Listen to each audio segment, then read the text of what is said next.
जय भीम मित्रांनो.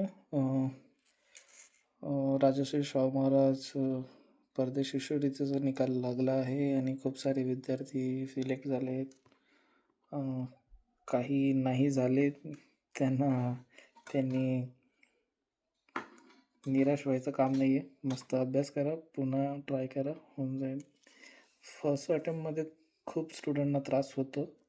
जे सिलेक्ट झाले आहेत त्यांच्यासाठी नेक्स्ट स्टेप काय असणार, तर मी म्हणेल की त्यांनी त्यांचे जे डॉक्युमेंट्स जे सगळे काही स्कॉलरशिपचे फॉर्म भरताना सबमिट केले आहेत ते डॉक्युमेंट्स पुन्हा रिव्ह्यू करा. तुमचा कोणता डॉक्युमेंट्स तरी गडबड नाही आहे, नाव स्पेलिंग वगैरे सगळं चेक करून घ्या.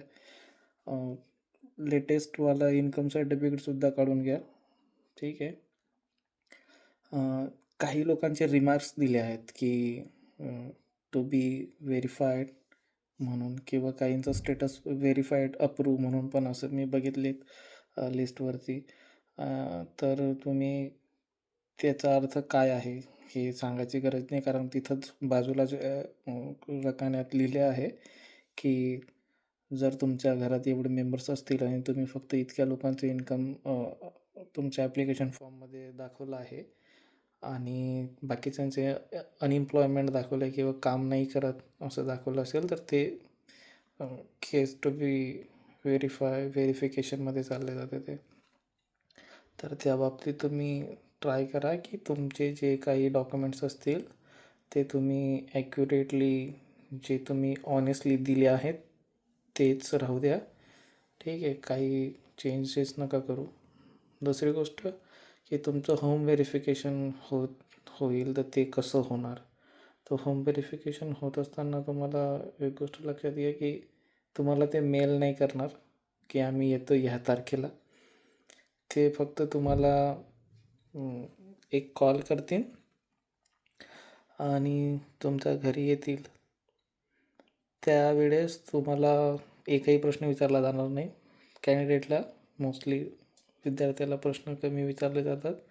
तुमच्या पेरेंट्सला, तुमचे घरातील जे सदस्य आहेत त्यांना विचारले जातात क्वेश्चन्स, आणि ते क्वेश्चन्स कशा बाबतीत असतील हे तुमच्या इन्कम सोर्स तुम्ही जो दिला आहे, ठीक आहे, तर त्याच्या बाबतीत असतात जास्त करून. कारण सध्याचा सगळ्यात जास्त बर्निंग इश्यू आहे की इन्कम सर्टिफिकेटवर तुम्ही जी इन्कम शो केली आहे ती खरी आहे की नाही. ठीक आहे. तर ते व्हेरीफाय करण्यासाठी मोस्टली क्वेश्चन्स रिगार्डिंग टू इन्कमच असणार. तुमचं घर किती मोठं आहे, तुम्ही कुठं राहत आहे, काय राहत आहे, हे मॅटर नाही करत. तुमच्या इन्कमवरती तुम्ही किती पैसे दाखवले आहेत. जर एखाद्याचे वडील शिक्षक असतील किंवा एखाद्याचे वडील वकील असतील पण त्यांनी इन्कम दाखवलं आहे खूप कमी, तर डाऊटफुल आहे. तर त्याच्यामुळे ह्या गोष्टी तुम्ही कन्सिडर करा की वाईसली आन्सर द्या. कोणतीही गडबड करू नका. तुम्ही खूप मेहनत करून इथपर्यंत पोचला आहात ऑनेस्टली. तर ह्या गोष्टी करताना लास्ट स्टेप आहे, हे स्टेप पास झाले तर तुम्हाला तुमचं ऑब्वियसली तुम्हाला अवॉर्ड लेटर, स्कॉलरशिप लेटर मिळून जाईल दुसऱ्या तिसऱ्या दिवशी. म्हणजे तुम्हाला पुण्याला बोलवलं जाईल, तुमचे डॉक्युमेंट्स तिथं परत व्हेरीफाय होतील आणि ते व्हेरिफिकेशन झाल्यानंतर तुम्हाला सेम डे किंवा 1-2 दिवसानंतर तुम्हाला येऊन जाईल. ठीक आहे. दुसरी गोष्ट, काही विद्यार्थ्यांचा प्रश्न असा आहे की त्यांना अवॉर्ड लेटरच्या अगोदर काही डॉक्युमेंट्स जे आहेत त्यांचेवाले, त्याच्यात जर त्रुटी आहे तर ते फुलफिल करण्यासाठी टाईम मिळेल का, वेळ मिळेल का. तर त्याच्यात असं काही जी आरमध्ये लिहिलेलं नाही आहे की तुम्हाला वेळ वगैरे मिळेल. तर तुम्ही ट्राय करा की तुमच्या कोणत्या डॉक्युमेंट्समध्ये अशी गोष्ट नमूद नको असायला, कारण हे तो वेळच नाही देत तुम्हाला ते ह्या गोष्टी करण्याचं. कलर झेरॉक्स नका घेऊन जाऊ डॉक्युमेंट व्हेरिफिकेशन करताना. जे जेन्युन आहेत ते घेऊन जा. माझ्या वेळेस झालं तर मी कलर झेरॉक्स कास्ट व्हॅलिडिटीचं घेऊन गेलो होतो. कन्फ्यूज होतो की कारण दोघं सेम दिसत होते. तर मग त्यांनी मला ते ऑफर लेटर दिले नाही. मला 1 हफ्त्यानंतर परत पुण्याला जाऊन ओरिजिनल कास्ट व्हॅलिडिटी सबमिट करावं लागली ती. तर ह्या गोष्टी कन्सिडर करा, ठीक आहे. बाकी काही नाही.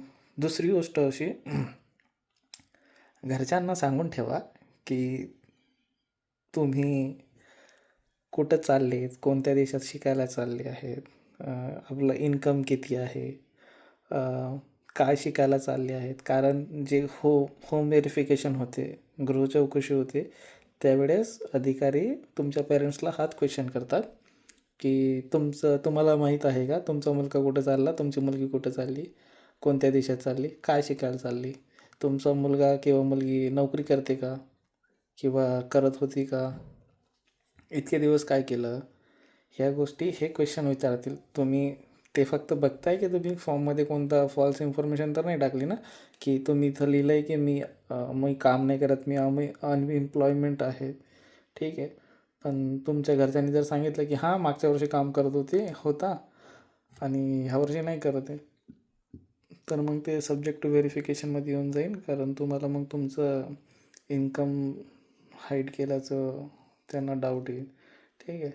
तर ह्या गोष्टी नका करू. तर घरच्यांना अगोदर सांगून ठेवायचं की बाबा असं असं आहे. दुसरं, घरचं झालं की शेजारच्यांना पण विचारायला जातात बरं का. असं समजायचंच नाही की ते तुमच्यापर्यंत सीमित राहील. त्यांचं मूळ झालं अधिकाऱ्यांचं, ते सरळ तुमचे रँडम शेजारी जे असतील त्यांच्या घरी चालले जातील तुमच्याबद्दल. तुम्हाला माहीत पण नाही पडू देणार की ते तिथं गेलेत विचारायला तुमच्या बाबतीत. तर ते नेंबर्सकडे पण शेजारीकडे पण जाऊन तुमची चौकशी करतात, ठीक आहे. तर थोडंसं लक्षात ठेवायचं ह्या गोष्टी. बाकी ऑनेस्ट राहा, प्रामाणिकपणे उत्तरं द्या, प्रामाणिकपणे सांगा गोष्टी, ठीक आहे. बाकी काही अडचण आल्यास तुम्ही मग मेसेज करू शकता. आणखीन काही नाही, बस ऑल द बेस्ट. आणि या लवकर इकडं या, UK ला या, USA ला जा, जिथं तुम्हाला ॲडमिशन मिळालं तिथं जा, शिका, समाजासाठी थोडं योगदान द्या. आणि बस काही नाही, ठीक आहे. जय भीम.